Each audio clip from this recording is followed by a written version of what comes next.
안녕하세요. 20대 초반 남성입니다. 저는 어릴 때부터 집에서 맞고 자랐습니다. 태어날 때부터 부모님이 사이가 좋지 않았습니다. 아니, 최악이었습니다. 유치원 다닐 때였나?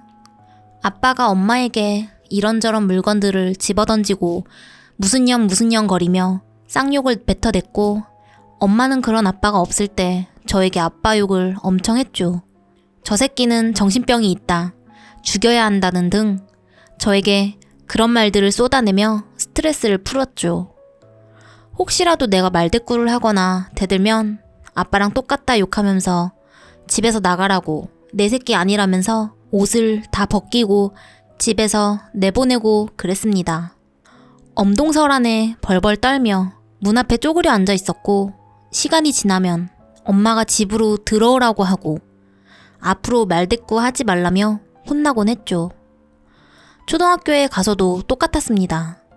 집안의 분위기는 항상 우중충했고, 작고 사소한 일에도 엄마 아빠는 욕을 달고 살았습니다.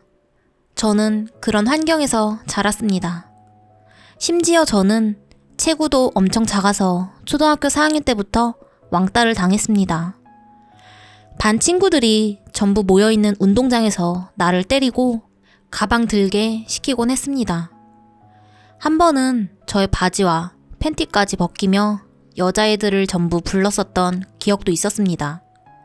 수치심에 한참을 울고 집에 들어갔던 기억도 납니다. 평생을 못 잊을 거예요, 아마. 지금 생각해보면 집이 못 사는 편은 아니었습니다. 그릇, 컵부터 TV까지 몇 번을 때려 부시고 다시 사고를 반복했으니까요. 하지만 엄마는 집 청소를 안 했습니다.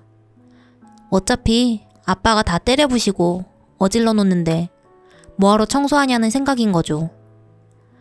초등학교 9학년 때쯤 달랑 하나 있던 친구를 집에 데려와 논 적이 있는데, 아빠는 친구가 있는 줄 모르고 엄마한테 2년 전년 거리는 소리를 듣고 친구가 학교에 소문을 냈습니다. 집은 발 디딜 틈도 없는 쓰레기장이고 걔네 엄마 아빠는 서로 욕하고 싸운다고. 저는 학교의 웃음거리였을 뿐입니다. 저에게 4살 어린 여동생이 있었는데 어느 순간 저도 아빠의 행동을 여동생에게 하더라고요. 동생이 TV를 보면 코드를 뽑고 머리를 잡아당기며 장난을 치고 웃고, 엄마 아빠가 안 계실 때는 동생한테 2년 전년 그랬습니다. 그게 집에서는 당연한 말이니까요. 시간은 흘러 저는 중학교에 입학하게 되었는데 친구들의 괴롭힘은 점점 더 심해졌습니다. 쉬는 시간에 가만히 있어도 주먹으로 엄청 세게 등을 때리고 배를 가격하고 그랬지만 쪽팔린다는 생각에 안 아픈 척 하면서 하지마 이런 식으로 대처했죠. 그리고 어떤 녀석은 친구들 앞에서 제 바지와 팬티까지 다 내리는 장난을 쳤습니다.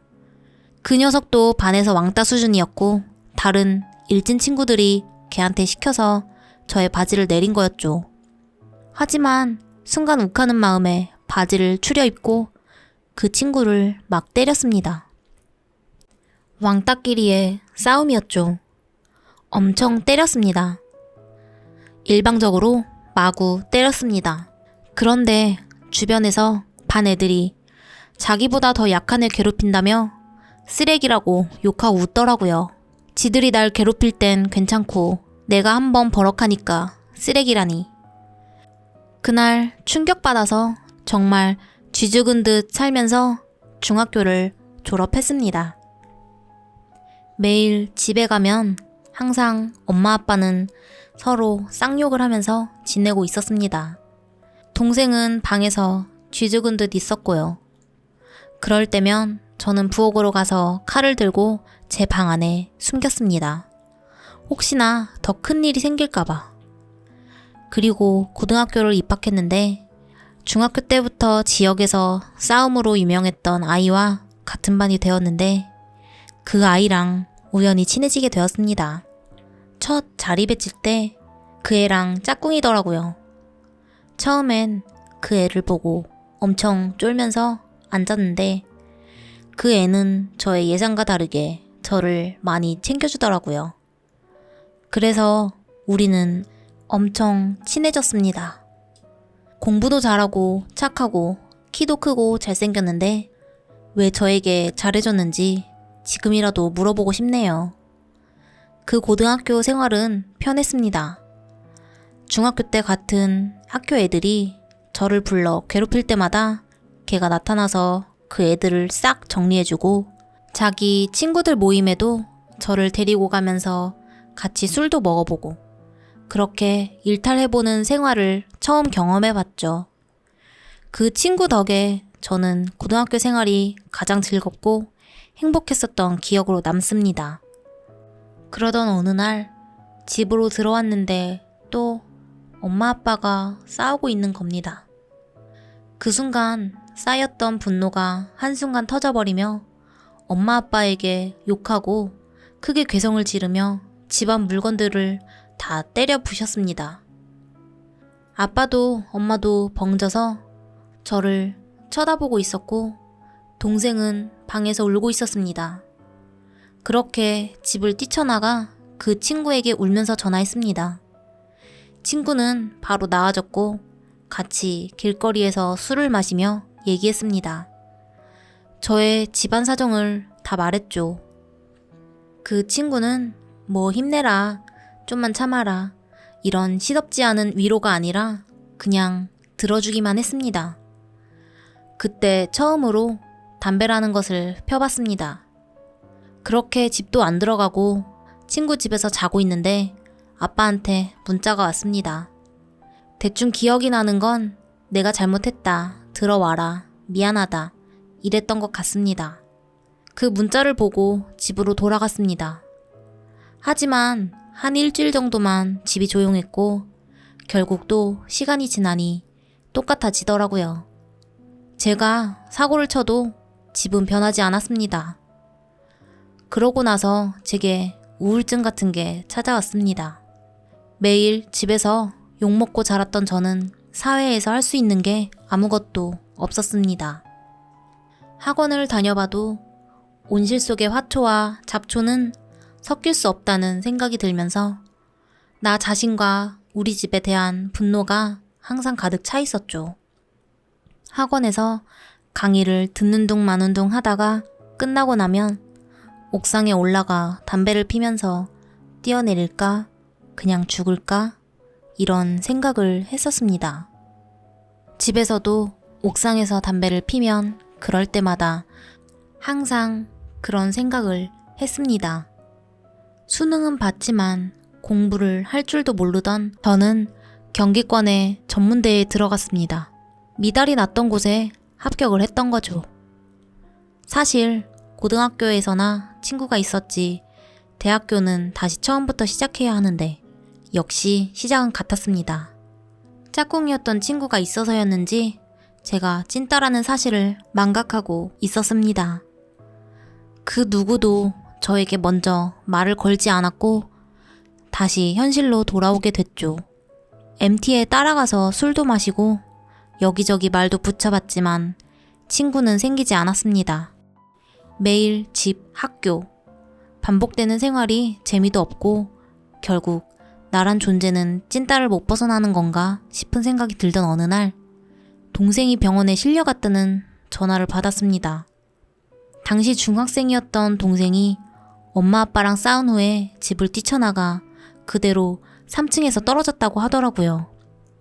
병원으로 가니 생각보다 크게 다치진 않았습니다. 내가 고생을 해도 훨씬 많이 했는데 네가 뭘 힘들다고 그러냐며 다그쳤죠. 빨리 건강하게 커서 이 집을 떠나라고, 그게 살 길이라고 얘기했습니다. 저는 동생보다 4년이나 이 지옥을 견디고 있고 어릴 적부터 왕따 삶에 진짜 할 말이 많았지만 꾹 참고 병원을 나왔습니다. 하지만 몇 번의 연락이 계속 왔습니다. 동생의 자살 소동 때문에요. 동생이 수면제를 많이 복용하거나 감기약을 먹고 술을 마시거나 그렇게 동생은 입원과 퇴원을 반복하고 엄마는 어쩔 수 없이 그런 동생을 정신과에 데려갔고 우울증 약을 먹이기 시작했습니다. 하지만 호전되기보다는 또다시 동생은 학교에서 뛰어내렸다고 연락이 왔습니다. 중간 난간에 걸려 크게 다치진 않았지만 학교에서는 엄마 보고 딸을 학교 나오게 하지 말라고 하고 이때부터 상황의 심각성을 인지했습니다. 생각해보니 동생은 태어날 때부터 집안이 엉망이었습니다.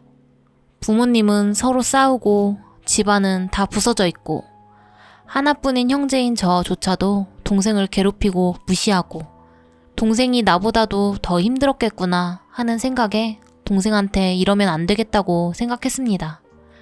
한 번에 변할 수는 없었습니다. 사과를 한다거나 따뜻하게 안아준다거나 하는 행동은 못했습니다. 저에게는 영장이 나오는 악재까지 겹쳤죠. 군대에 가기 전날 말 대신 동생에게 장문의 편지를 남겼습니다. 내가 제일 힘들 거라고 생각해서 네가 힘들 줄은 생각 못했다고. 이제부터라도 너에게 오빠 노릇 할 테니까 군대 제대할 때까지만 잘 참아달라는 식의 편지를 남겼습니다. 그 편지의 영향이었는지 어느 순간부터 동생이 변했습니다. 저 또한 군입대에서 동생에게 전화를 자주 했고 웃는 줄 몰랐던 동생이 웃기 시작하고 이런 일 저런 일 시시콜콜한 이야기들을 저에게 하기 시작했습니다. 부끄럽지만 동생한테 어릴 때 못해줬던 사랑을 이제부터라도 줘볼까 하는 생각입니다. 여러분, 가정폭력에 자란 저희들은 이런 식으로 컸습니다. 나도 모르게 아빠의 습관들을 따라하고 기죽고 살며 자존감이 하나도 없는 그런 사람이 됩니다. 전역하는 날에 동생과 함께 놀이동산에 가기로 했습니다. 지금이라도 동생과 많이 친해지기 위해서요. 그리고 집안의 분위기도 바꿔볼까 합니다. 어쨌든 싫고 좋고를 떠나서 저희는 가족이니까요.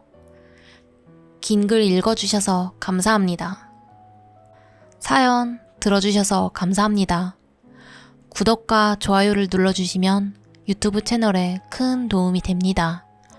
감사합니다.